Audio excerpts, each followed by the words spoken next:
Entah apa yang ada di benak para pelaku pembunuhan. Apalagi yang dibunuhnya ini bukan orang jauh melainkan darah dagingnya sendiri. Motifnya pun beragam, mulai dari harta hingga orang ketiga dalam rumah tangga. Apakah pembunuhan seperti ini menyelesaikan masalah? Dan apa yang membuat mereka juga tega?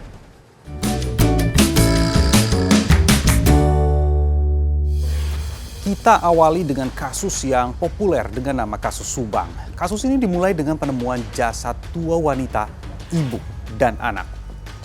Peristiwa menggemparkan terjadi di Jalan Cagak. Jasad seorang ibu dan anaknya, Tuti dan Amelia, ditemukan dalam bagasi mobil yang diparkir di depan rumah. Jasad keduanya ditemukan oleh Yosep, suami Tuti yang juga ayah Amelia. Keduanya dipastikan dibunuh. Tapi penyelidikan polisi hingga keterangan saksi saat itu tak ada satupun petunjuk yang mengarah ke pelaku. Pada saat itu saya sempat ke sana dan mewawancarai keluarga korban. Ini beberapa pernyataan mereka. Lihat saya, istri dan anak saya tidak punya musuh. Dia orang soleh dua-duanya, orang baik.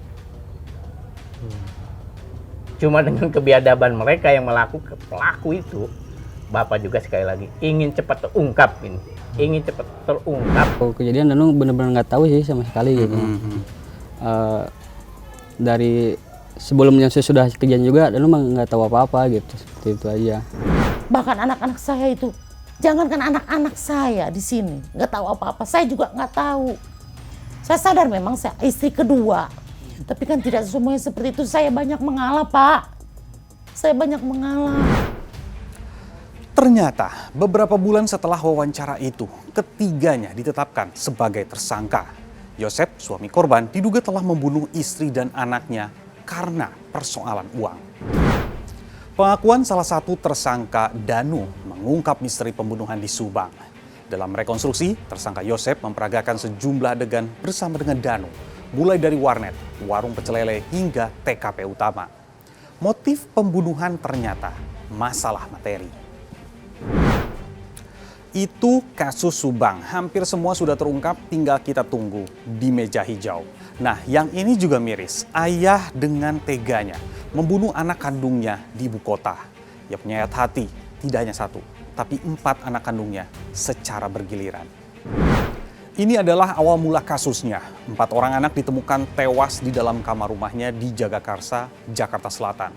Penemuan jasad 4 orang anak ini mengagetkan warga sekitar. Apalagi keempatnya ditemukan dalam kondisi terkunci di dalam kamar. Dari penyelidikan polisi, terduga pelaku pembunuhan adalah ayah keempat anak yang tewas.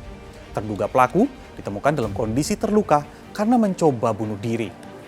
Polisi juga mendapati ibu para korban yang mengalami luka akibat dianiaya terduga pelaku. Apa yang membuat ayah ini tega membunuh 4 anaknya yang masih di bawah 6 tahun?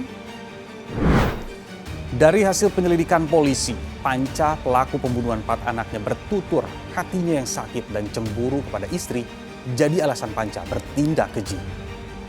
Ya, intinya saya cemburu dengan istri saya karena dia melakukan perselingkuhan.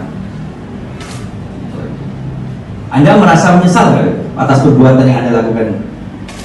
Sangat menyesal sebenarnya. Kenapa saya masih hidup aja sih? Ya, saya juga ikut dengan anak-anak.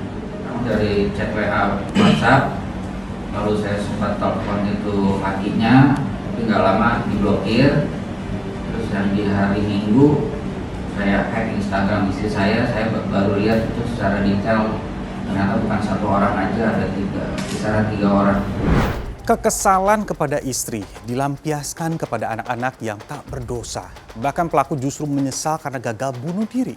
Sementara tindakan terhadap anak-anaknya tidak dia sesali. Nah, yang membuat miris juga, anaknya menyerempet anak tetangga saat main sepeda. Seorang ayah justru memberi hukuman dengan menganiaya anaknya hingga tewas. Tragisnya, aksi ini dilakukan di jalanan depan rumah dan dilihat banyak orang. Aksi penganiayaan ayah terhadap anaknya terekam CCTV di kawasan Muara Baru, Penjaringan, Jakarta Utara. Korban sempat pingsan sebelum akhirnya dilarikan ke rumah sakit. Naas, nyawa bocah 10 tahun itu tidak dapat diselamatkan. Terungkap, kasus ini hanya dipicu korban yang tidak sengaja menyerempet teman sebayanya saat bermain sepeda. Teguran orang tua teman korban sampai ke telinga pelaku yang langsung gelap mata. Hasil otopsi menunjukkan korban mengalami luka parah di kepala usai dianiaya ayahnya. Diperingatin juga sama ibu-ibu yang di sekitaran pos RT. Jangan kebut-kebut, cuma tetap dia kebut-kebutan. Akhirnya nabrak salah satu anak warga. Sampai kakinya biru. Terus ibu dari si anak yang ditabrak itu negurnya ke anaknya langsung tapi bukan ke bapaknya. Pas lagi negur si Awan kayak gitu mungkin bapaknya dengar, langsung dari disamperin sama bapaknya. Melihat 3 kasus tersebut, apa yang membuat ayah kandung yang seharusnya menjadi pemimpin dan pelindung keluarga justru tega bertindak keji? Ada kemungkinan si ayah tidak memiliki kemampuan untuk berkomunikasi dengan baik atau tidak bisa mengungkapkan apa yang ada di dalam hatinya, apa yang di dalam pikirannya kepada pasangannya. Kenapa dia terjadi pada anak? Karena anak adalah orang atau individu yang punya power yang paling rendah di dalam keluarga, di mana tidak bisa mengatakan sesuatu karena semua atas kehendak orang tua, sehingga mereka yang bisa kemudian dianiaya, diperdaya dan sebagainya. Semua tentu berharap kasus-kasus seperti ini bisa menjadi kasus terakhir. Tidak ada lagi yang menjadi korban pelampiasan orang-orang dewasa, terlebih orang tua mereka sendiri.